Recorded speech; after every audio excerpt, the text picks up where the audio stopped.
I recognize that the world probably does not need another white guy talking into a podcast microphone, but here I am, a 34-year-old white man in the Midwest going on to start another podcast. You're welcome, world. Quick programming notes here. I have a couple of episodes that I recorded recently about some of the writing work that I've done, and I realized on a dog walk earlier today that I have recorded over 500 books that I've read in Goodreads. And I started using Goodreads back in 2011 and have recorded virtually every book, I think literally every book that I've read since then into Goodreads and given them each a star rating. And I've read 83 books this year in 2021 alone. And I realized that I don't do a whole lot with those books after I've read them. A lot of the books that I get are audiobooks. I get a lot of books from the library. And I purchase a handful of books, but usually only if I can't find them elsewhere. I'm not a super big fan of reading Kindle books, although I do that from time to time. My preference is typically on either printed books or audiobooks, usually just because of the application that I'm reading in. I just feel better doing that. I'm kind of old-fashioned that way, particularly with, paper books. But I thought, wouldn't it be nice if I could record my thoughts about some of these books as I've read them?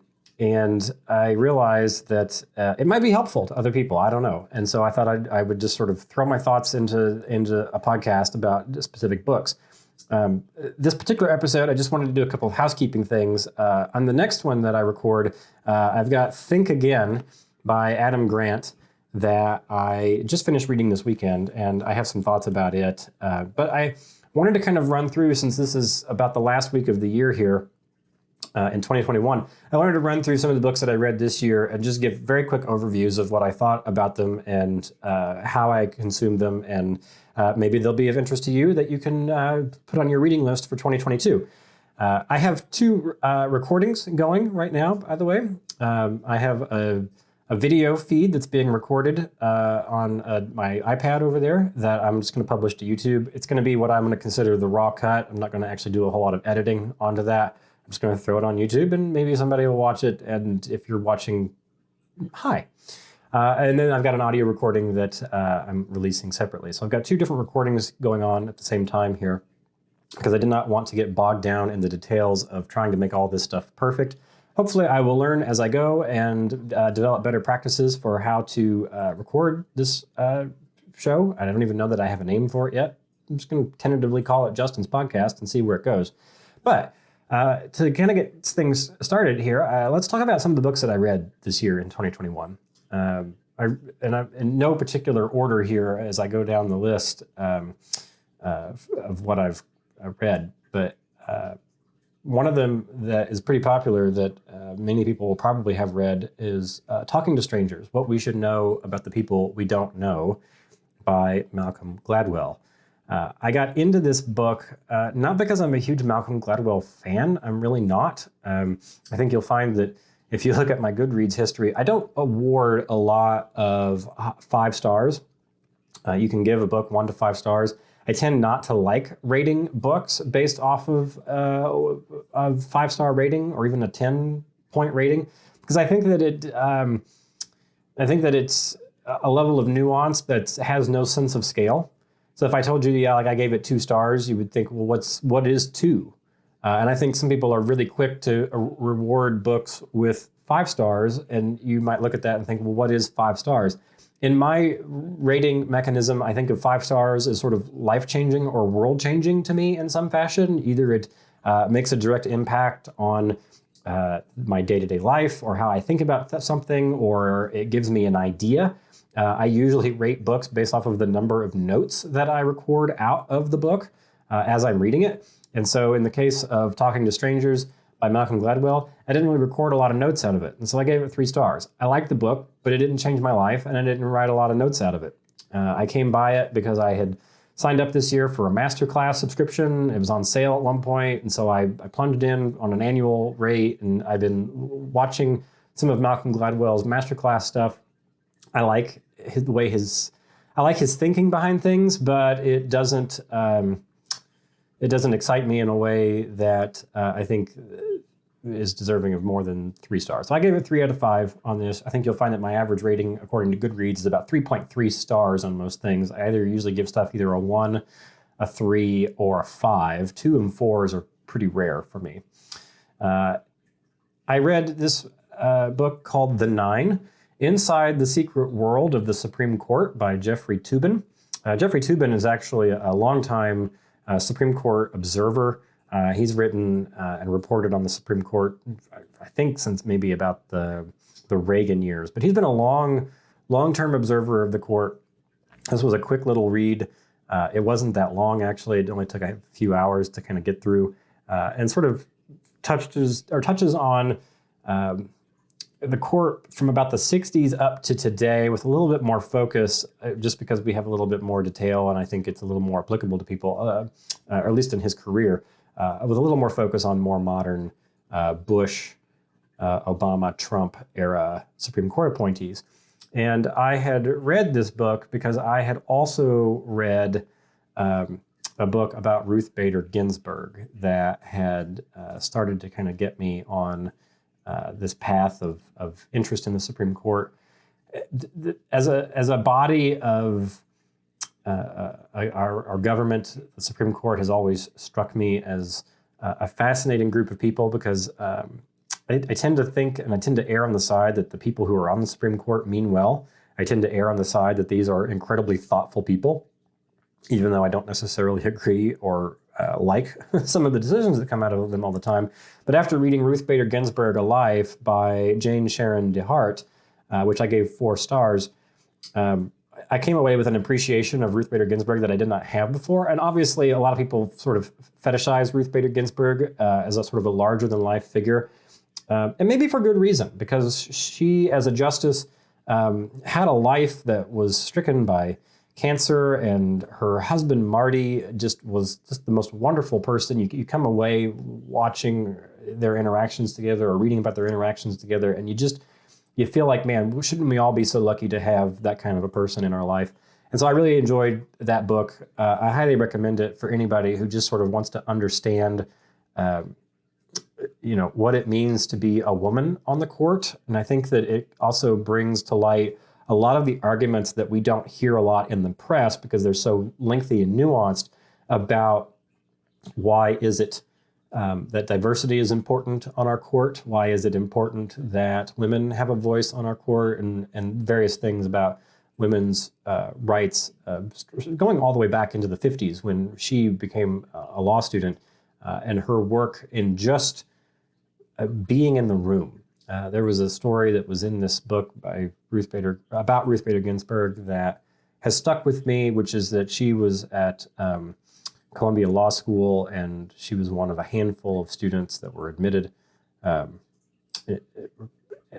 when she was there, the president of the university invites all of the freshmen to a dinner, and she was at this dinner, and the man stood up and said something to the effect of, explain to me why you should be here when this seat could have been filled by a man. As if to say, it's like, well, you're here because we have this weird quota thing that we have to deal with now, and I don't think that you should be here. And tell me why you should be, because this could have gone to a man, and here this woman sits. And I think that's a powerful lesson, and I think that we would all do well to think about that a lot. Also, recently, I read JFK's Last 100 Days, The Transformation of a Man and the Emergence of a Great President by Thurston Clarke. I gave this 4 stars as well, because I think it was incredibly well written. It was very short and punchy. It was just 100 days after all, and so it has a very tight timeline of things. My fascination with presidential history came by way of one of the very first books that I read on the subject was The 5 Presidents, My Life with the Secret Service by Clint Hill. Clint Hill, you may not know that name, but you know this man. Clint Hill is the Secret Service agent who was there in Dallas the day that John F. Kennedy was shot. Clint Hill was the agent that was on top of the hood of the car, sort of reaching back towards Jackie right after the shooting occurred. That is Clint Hill. And he served under 5 presidents from Eisenhower on up. And that book sort of gave me an interest in understanding the presidents as people. And this book by Thurston Clark does an excellent job, I think, of explaining a lot about a man who had a pretty complicated sex life, a pretty complicated set of friendships, a pretty complicated set of professional relationships, and did a very good job of describing him as a man who has multiple personalities, and not one person sees all of those personalities. That if you were around John F. Kennedy, you were exposed to the personality that John F. Kennedy wanted to expose to you, and that was it. And I think that's a fascinating bit of insight into the man. And it also touches on something that's something of a touchy subject. And I've also read several books about Lincoln that sort of go into the same thing. A lot of historians wonder if maybe Lincoln and Kennedy didn't die at the right time that was best for their legacies. That in the case of Lincoln, had he lived, maybe he wouldn't have been any better at the Reconstruction than Andrew Johnson, although Andrew Johnson was pretty terrible at Reconstruction. But maybe he wouldn't have been any better than Ulysses S. Grant was at a lot of these things, and maybe his reputation would have been tarnished had he lived past the Civil War. And in the same way that John F. Kennedy, maybe his death was the catalyst that allowed things like the Civil Rights Movement to pass through. Maybe it was the thing that, allowed the country to sort of shift its mood and tone in a way that might not have happened had he lived. And so, we're thinking about alternative history here, but as a man, it's hard to recognize that there's a lot that we did not ever get to see or experience. And I think that one of the things, my takeaways from this book was that how excellent a writer John F. Kennedy was. And had he lived and been able to write his memoirs, I agree with Thurston Clark when he says that it promised to have been perhaps one of the most honest, forthright, deep and emotional memoirs of a president ever. And I think it's a shame that that was taken from us, because it would have been interesting to read. Speaking of other memoirs, I also read Memoirs by Tennessee Williams. This was a bit of one-off shoot for me because I gave it 3 stars out of 5. Tennessee Williams was a playwright. He was gay. And I think the thing that makes his memoirs interesting is that in the 1960s and 70s, when he started compiling the stories for these memoirs, he was very open and forthright about his sexual appetite and his sexual endeavors, and that at a time when that was not really a thing. And so I think this actually holds up better today because it gives us insight into a world of being a homosexual man that we don't often get a lot of from that era. And so I think this was sort of a time capsule that he put together and has preserved. And I think that it can be fascinating for a lot of gay men to read, although I don't know that it gleans a lot of insight into him as a person. I typically don't like I don't like reading memoirs that are written by the actual person. I tend to enjoy reading things that are reported on by other people, because I tend to think of those as more honest and less likely to fudge details or forget things that may or may not be positive for the person who's talking about them. So also this year I read another Malcolm Gladwell piece. This one I actually gave 4 stars to: The Bomber Mafia, A Dream, a Temptation, and the Longest Night of the Second World War. This was a fascinating book to me because I enjoy military history, but also because it gave me insights into things that I didn't ever know at all about the Air Force. And so the gist of this is that the United States Air Force originally was not its own branch. It was part of the Army. It was the U.S. Army Air Force. And it kind of came into its own sort of in that period between World War I and World War II, and really sort of shined in World War II. And in World War II, the mentality behind the Air Force hadn't fully developed yet. I think most Army commanders thought that the Air Force was a mechanism that would help clear the way for ground troops. It was not its own fighting force. The idea that the Air Force could be something that we utilized to the extent that we would have dogfights in the air was relatively new, and a lot of people just couldn't quite see past that. One of the more interesting insights of this, however, is the air bombing campaigns in the Pacific. We think a lot about World War II. We focus a lot about the European theater. We think a lot about how we fought against the Germans and Hitler. But it was the Pacific theater where the Air Force sort of developed a shocking level of autonomy.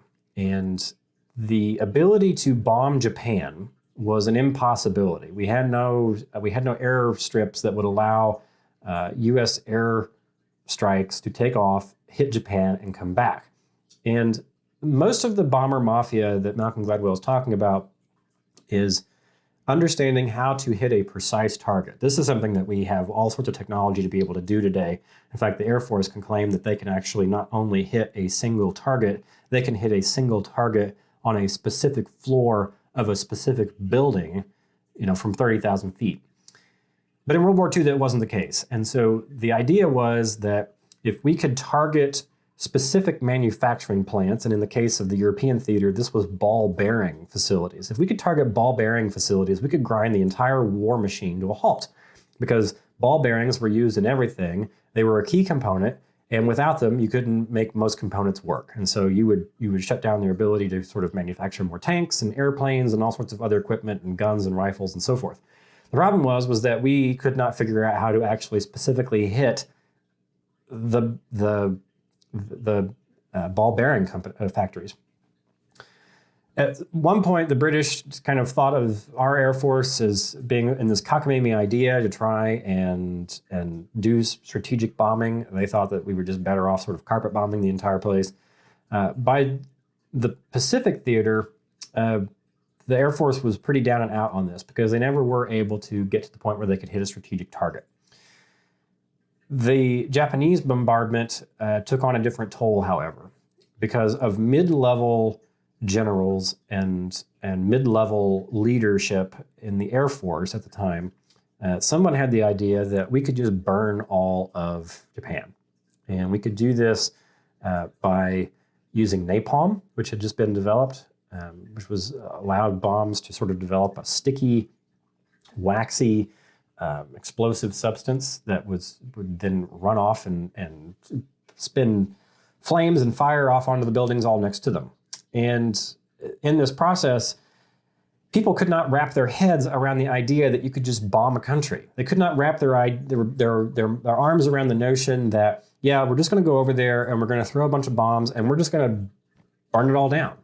The idea from a military operation was that, of course, we have to hit a target. And then realizing that the target could just be the whole frickin' country just did not occur to people until after the bombing started to take place. And it wasn't until after the dropping of the nuclear bombs on Hiroshima and Nagasaki did American generals sort of arrive en masse in Japan and realize that in addition to the nuclear fallout around those two cities, that the aerial bombardments that had been taking place prior with napalm and fire were just as devastating in the southern parts of Japan, where we were sort of able to kind of get into just barely with enough fuel to turn around and come back and make it, back into an American landing strip.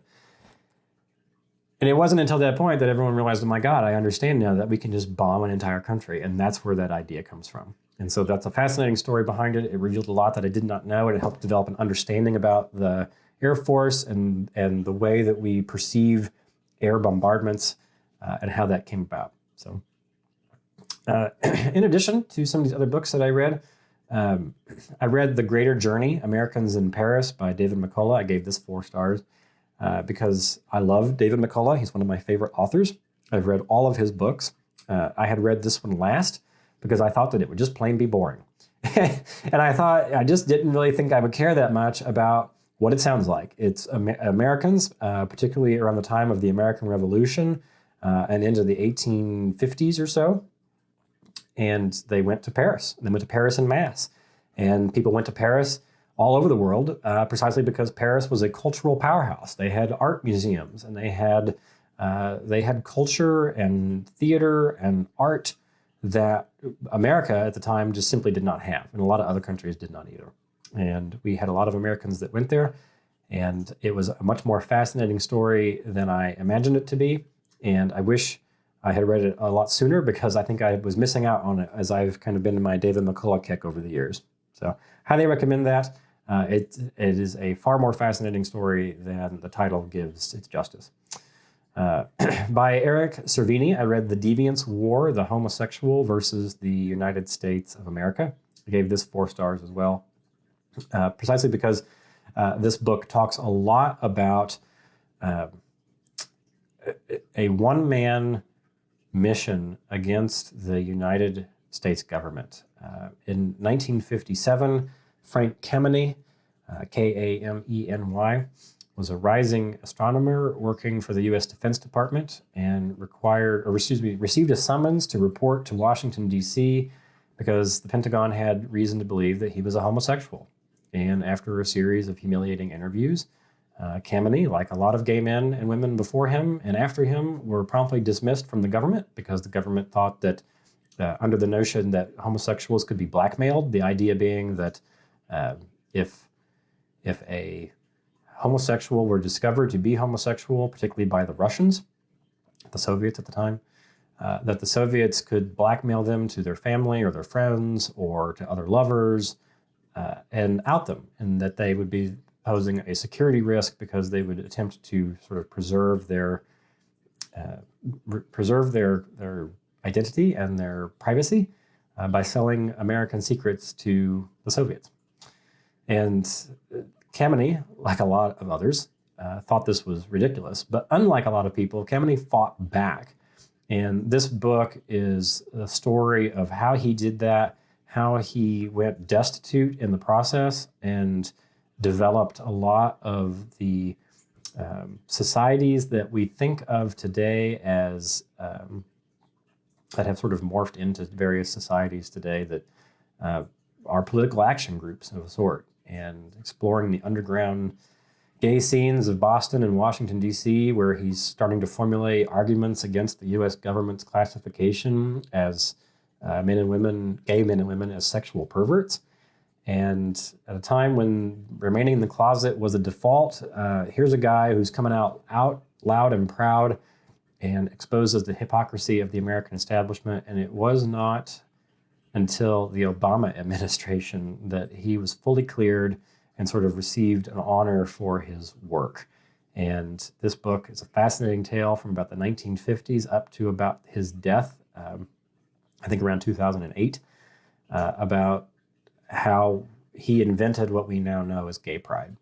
And I think that every gay man would do well to read this book to understand how he developed a sense of identity for gays and lesbians and developed a sense of how to protest respectfully, borrowing a lot off of what Martin Luther King Jr. was doing for the Black movement in America.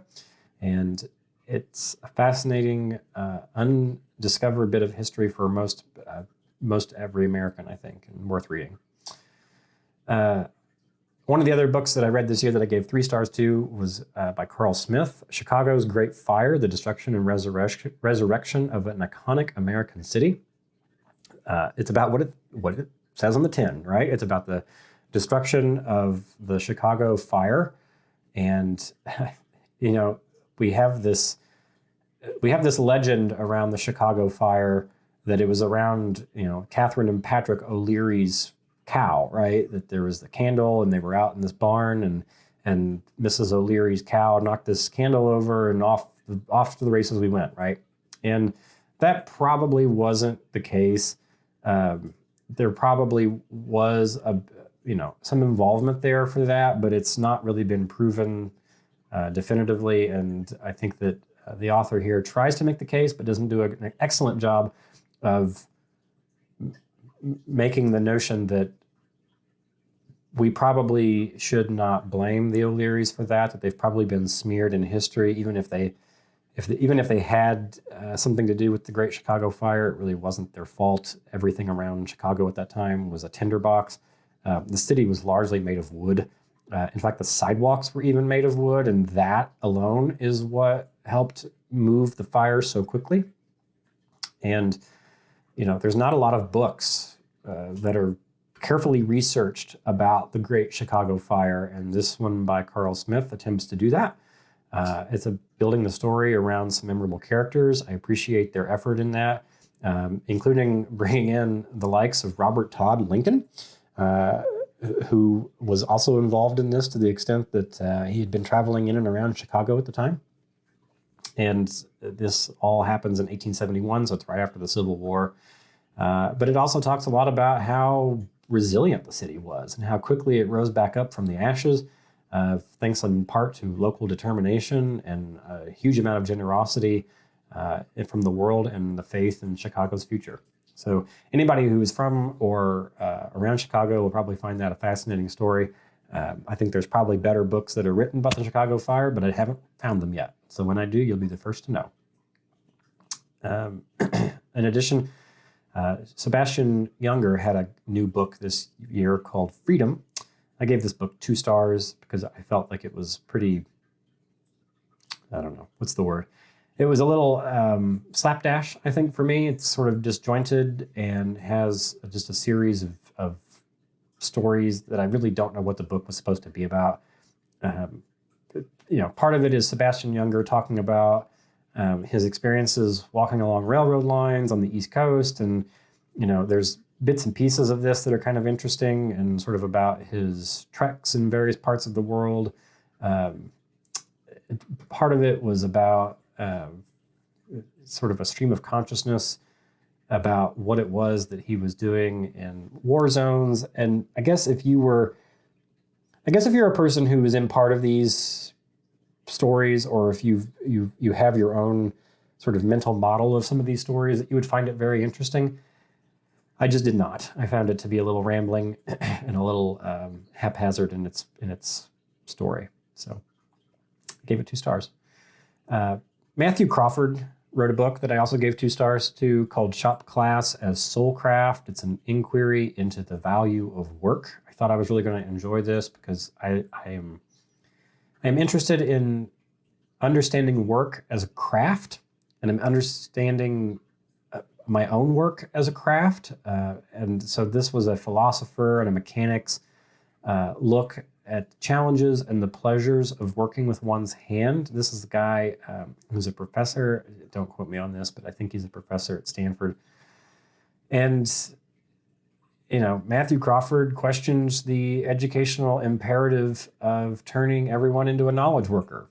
Here's a guy who is deeply involved in the theories behind what it means to be a knowledge worker, particularly in the United States, and how we're losing sort of the experience of being an electrician or a mechanic. And so he's got this interest in motorcycles and how he enjoys taking motorcycles apart and rebuilding them, repairing them, and these sorts of things. And sort of making a reappraisal of the merits of skilled manual labor. And I like that idea. I don't know that I cared much for the book about it. I was very drawn by the title. It just wasn't, I don't know, there was something missing about it, and I don't know what it was. I feel like it was maybe a little too philosophical. I feel like there was never a point where the author was able to convince me that knowledge work was somehow lesser or somehow damaging or somehow less than. I don't know that he was necessarily trying to make that argument. It just fell flat on me, as if to say that somehow we all sort of know that knowledge work is sort of this weird, exhausting grind, and that humans were somehow meant to always tinker and do things with our hands. And I don't know if that's necessarily true. And therefore, if you don't do things with your hands, that somehow you're lesser. I think you're going down a very slippery slope at that point, and I don't like that sort of argument. But that's why I gave it 2 stars. In addition, there was a book that I gave another 2 stars to called Skip the Line, The 10,000 Experiments Rule and Other Surprising Advice for Reaching Your Goals by James Altucher. I think I'm pronouncing that correctly. And this was not my cup of tea. This book feels like it was written by a tech bro investor type who lives in constant hustle culture. And if that's your thing, then you might love this book.